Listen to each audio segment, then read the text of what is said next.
right, Corey, this one's full of duty. Who this Joker?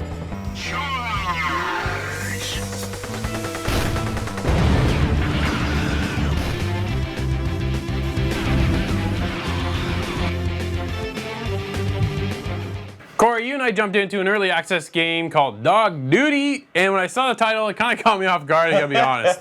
But this is a retro-style, top-down kind of brawler, in a sense? It's like a squad-based, real-time, like, click-to-move action game, we'll call it, I guess. Yeah, what'd you think?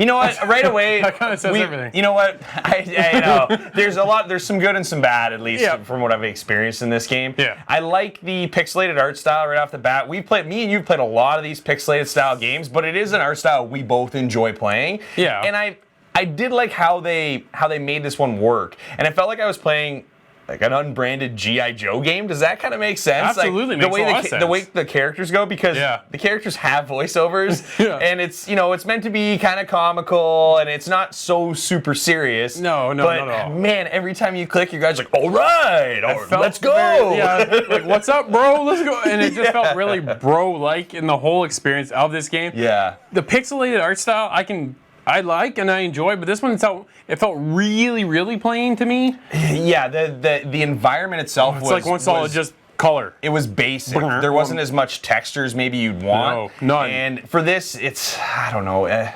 Like three colors, man. Yeah, I know what you're saying. The color palette wasn't huge on this game, and neither were, the voiceovers. There's a lot of repetitive stuff. Yeah. But again, the whole idea is you're kind of this three-man squad, and you're going up against this larger organization, this squid-style octopus organization, the evil guys, the bad guys. Exactly. And the idea is it's kind of actually like an open world travel around, get to certain areas, and then complete objectives or whatever. And I thought the open world aspect was actually kind of cool. I wasn't expecting that. No, I thought it was just going to be a whole lot of pointing and clicking, and the open world aspect actually brings vehicles into play, which is a huge downfall within the game because everything you can use a controller. Yeah, I personally played mouse and keyboard because I'm trying to make my mouse and keyboard skills a little bit better, so I didn't go ahead and plug a controller in. This game's not going to do that for you.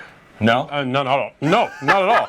Because as you drag the mouse, you got to drag the mouse and point in the direction for your vehicle to go. Yeah, you're not using ASWD or the arrow keys or any of that. Anything but the mouse, because every time you put your mouse out just a little bit, right into a wall. And then you try and compensate for it, I'd be right in the next. Man, I'm just bouncing off walls. Yeah. And then I hop onto the river, then I'm just grinding up the banks I'm like, man, the controls for the vehicles, They're not overly clear on how to control the vehicle, so it's I wasn't sure at first. Exactly. So I was trying the buttons and nothing was working, and then the mouse. It's basically like the vehicle is chasing your mouse the entire time that you're driving the vehicle. So the thing is, you don't actually get it as blown up of a view of you driving as you'd like, because you find yourself going off the path and veering course, and so there are some things that could be improved about this game when it comes to that aspect of it, because when you think of a pixelated game, you're thinking mainly the same environment all the way through, at least same type of play style, or we're going to be doing that top down the whole time. Sure. So it was nice to be able to jump into a vehicle. You kind of get this tank that you get to customize.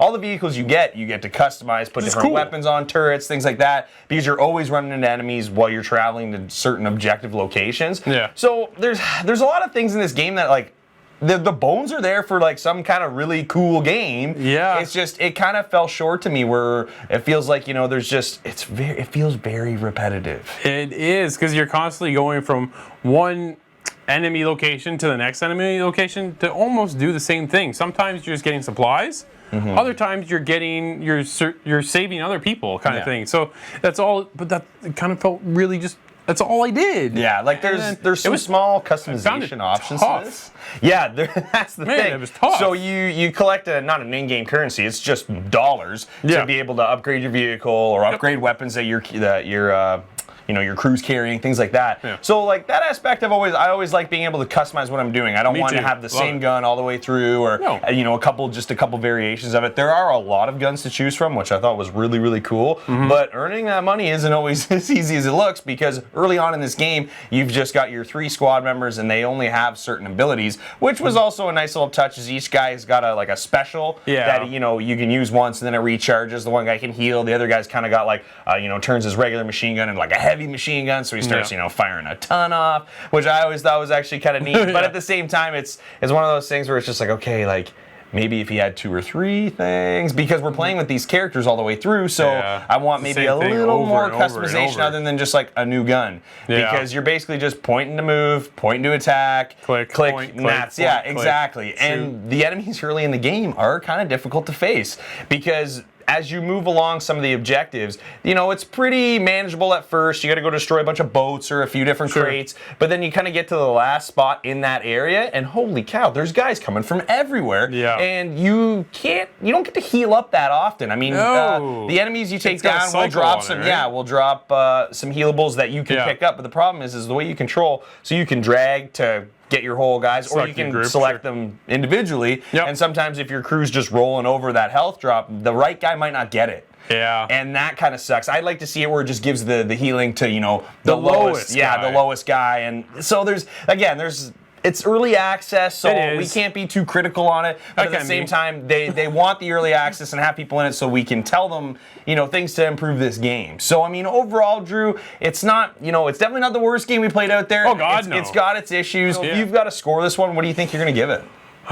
Where do I lie? All right, Corey. Okay, so repetitive gameplay, but I think the bones of the game is solid, and there's something there. It's just not quite polished and kind of finished enough to really see it all. It is early access, so I'll give them that. But at the same time, I just felt I'm doing the same thing and being so tough, and then not being able to use my abilities properly and healing up the wrong guy at sometimes. Honestly, I'm there with a 6. You know what? I'm not far off with it. There's things about this game I enjoyed. We didn't really touch on the audio too much, but it's very kind of like 80s, 90s alternative rock music. It reminded me a lot of, like we're playing a Contra style game, or like I said, you feel like a G.I. Joe, right? Where Army of One kind of thing with this group of people you got, and that's the way it is. But there are just things that kind of it doesn't make you really want to come back and keep playing. There's not a big enough draw to really pull you into this one. So you know what? I'm just going to be a little bit higher than you. I'm going to give it a 6.5. Nice.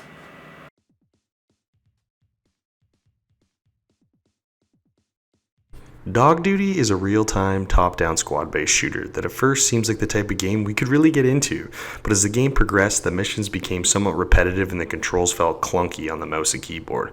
The audio fit the G.I. Joe style of gameplay, but I found myself turning the audio volume down after a while. For a $12 game, you shouldn't expect to be playing for hours, but there may be enough here for some people to really enjoy. If you enjoyed this video, don't forget to like, share, and subscribe, and don't forget to hit that notification bell so you don't miss any of our upcoming videos.